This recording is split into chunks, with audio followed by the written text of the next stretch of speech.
Olá, meus irmãos. A paz do Mestre Jesus esteja com todos vocês. Que Deus abençoe quem me ouve, que o Senhor possa falar conosco sempre por intermédio da sua palavra. O texto hoje para nossa breve reflexão encontra-se no Evangelho de Jesus Cristo, segundo o evangelista Marcos. Nós vamos ler ali a partir do capítulo 11, a partir do verso 27, que diz assim: Mais uma vez voltaram a Jerusalém. Enquanto Jesus passava pelo templo, os principais sacerdotes, os mestres da lei e os líderes do povo vieram até ele. Perguntaram: Com que autoridade você faz essas coisas? Quem lhes deu esse direito? Jesus respondeu: Eu lhes direi com que autoridade faço essas coisas se vocês me responderem a pergunta. A autoridade de João para batizar vinha do céu, ou era apenas humana? Responda-me.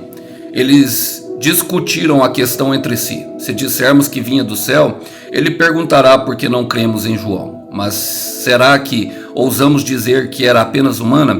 Tinham medo de que o povo faria, pois todos acreditavam que João era profeta. Por fim, responderam: Não sabemos. E Jesus explicou: E eu também não direi com que autoridade faço essas coisas. Glória a Deus. Vamos lá, irmãos.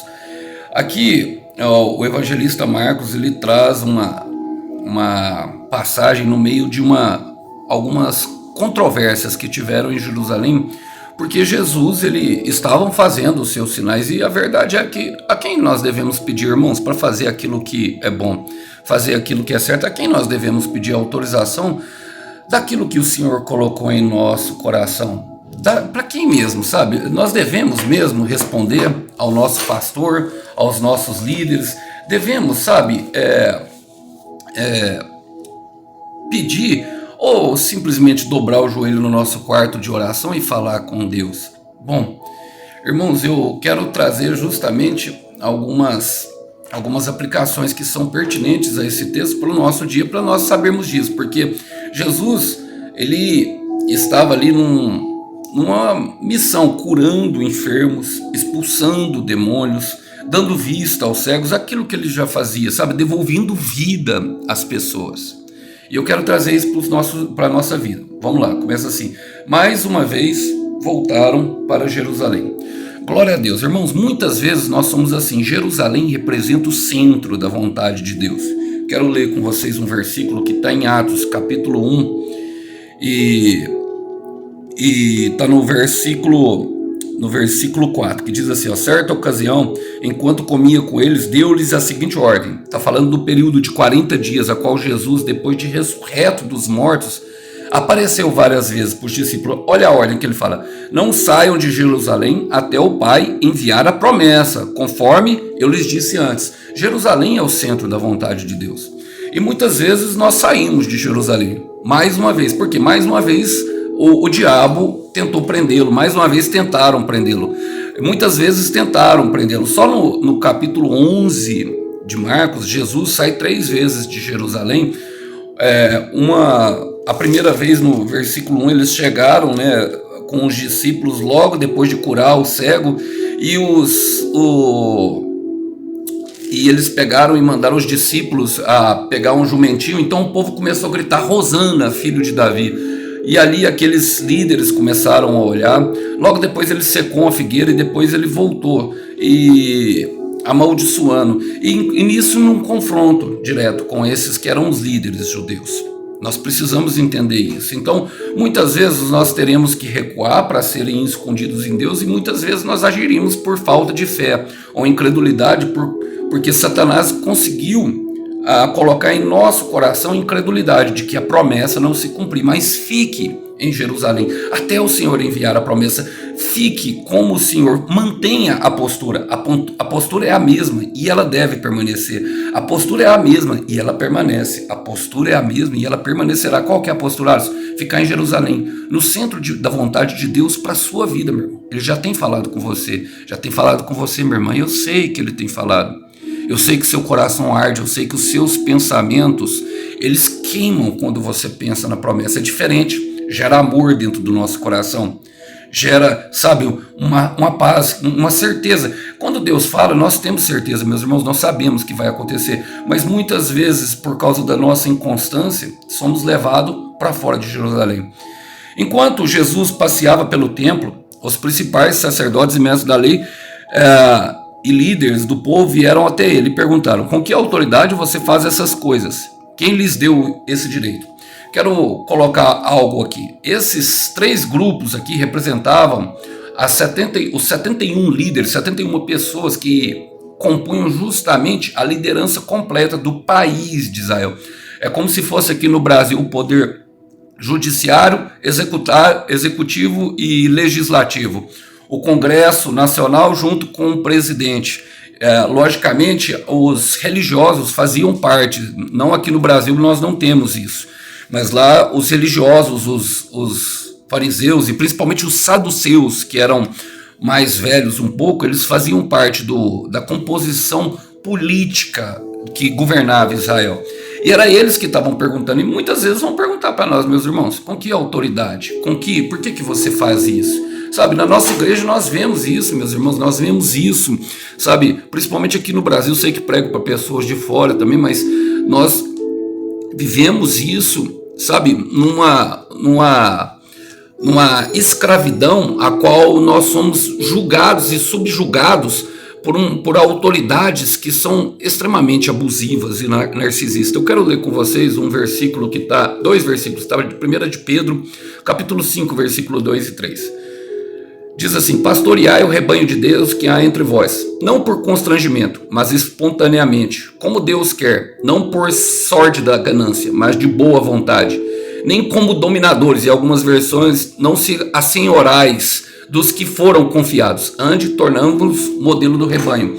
Pedro traz aqui um exemplo justamente de como deve ser feito. Deve ser feito de boa vontade, não deve ser feito por dinheiro, irmãos, apesar de Pedro trazer algumas ideias de recompensa financeira por aqueles que ensinam o povo de Deus. Mas principalmente, eu gosto dessa parte, fala não assenhorais, não sejam dominadores, porque muitas vezes o rebanho que foi confiado, justamente as pessoas que estão cuidando, ou seja, o discipulador e o discípulo, a pessoa se sente dona dela. E nós devemos lembrar de Zacarias 4:6, que não é nem por força e nem por violência. Nós devemos nos colocar, nós que estamos ensinando e que estamos aprendendo também, justamente como modelo. Eu gosto de Agostinho, que fala: prega o evangelho, se necessário for, use palavras. E o próprio Agostinho tem outra frase que eu gosto muito, que ele fala assim, se você diz amar a Bíblia, mas rejeita uma parte dela, você rejeita a palavra inteira. Logicamente, algumas partes tem muito difícil, porque muitas vezes, não só pastores, mas os pais e as mães da gente, tudo que nós queremos colocar, nós como, por exemplo, maridos e esposa, queremos nos colocar a submissão como se a pessoa devesse obediência cega para nós. Isso não é bíblico, irmãos. A fé não é cega. A fé, ela tem visão espiritual. Nós não devemos, a pessoa tem vontade própria, nós devemos respeitar. O Pedro traz uma ideia no livro dele falando que as orações dos maridos não serão atendidas se nós maltratarmos a nossa esposa. Então, toda relação com Deus, ela não é abusiva, ela não tem abuso. Não deveremos assenhorar, e por isso que deve ser feito de boa vontade, não por constrangimento, sabe?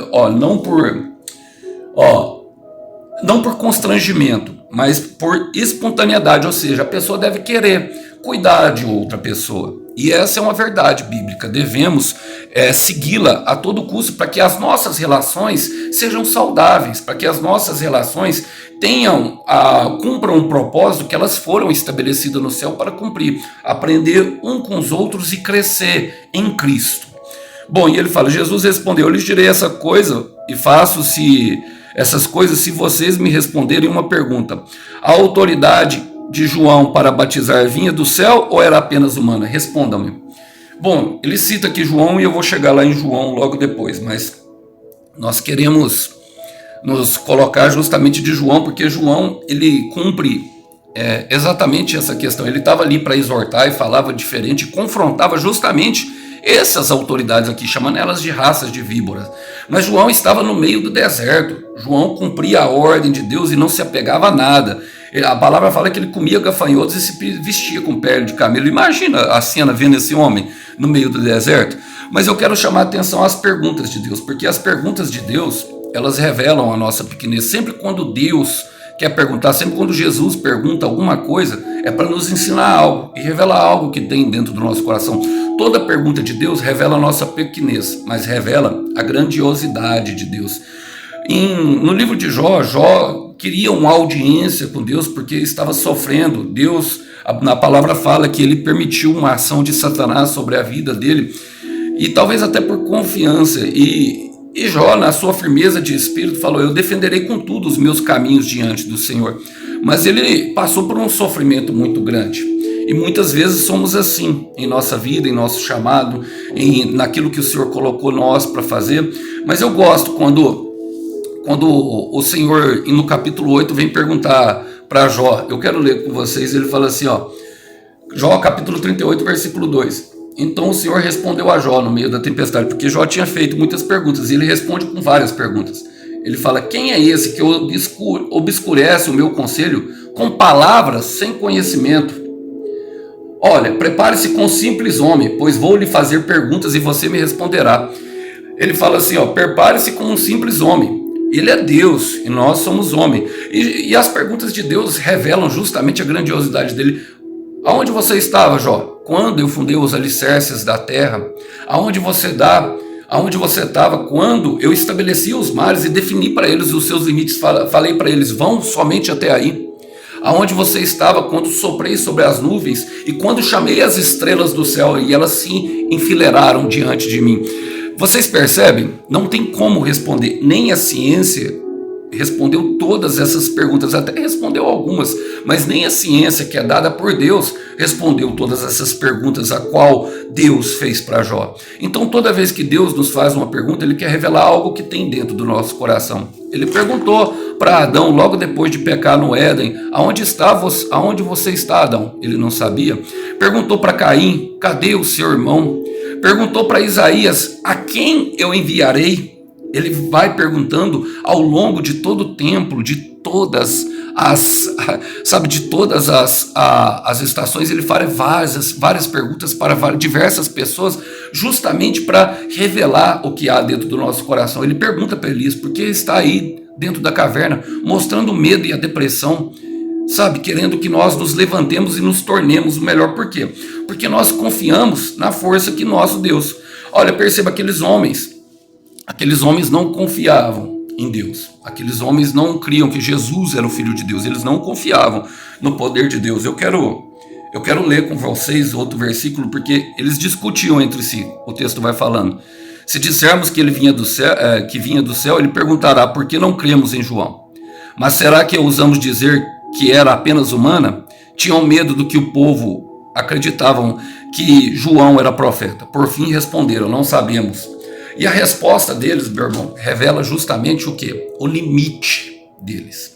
E qual que era o limite? Eles se moviam pela aparência, com medo do povo, e com medo de admitir que ele era Deus, com medo de perderem a autoridade deles, com medo de admitirem que Jesus era Deus. Quero ler com vocês mais um versículo, porque nós colocamos a nossa esperança no Senhor. Em Jó capítulo 2, versículo 2, Jó fala: bem sei que tudo podes, e nenhum dos teus planos podem ser frustrados. Devemos perceber que são os planos do Senhor que não podem ser frustrados. E muitas vezes saímos de Jerusalém porque queremos cumprir os nossos planos, porque nos encobre a incredulidade. Mas em Isaías capítulo 48, nós entendemos quem é o nosso Deus. Ele fala assim, ouça-me, família de Jacó. Jacó era o que brigavam pela bênção. Israel, meu escolhido, está falando com nós que somos os escolhidos do Senhor. Somente eu sou o Deus, sou o primeiro e o último. Minha mão lançou os alicerces da terra, minha mão direita estendeu os céus lá do alto. Quando chamo as estrelas, elas aparecem todas em ordem. Esse é o nosso Deus, meus irmãos. Para a palavra dele não há limite. E talvez você esteja passando por um período de incredulidade e de dúvida, porque a promessa não se cumpriu, porque o Senhor está se trabalhando no seu coração, e talvez mais uma vez você tenha saído de Jerusalém.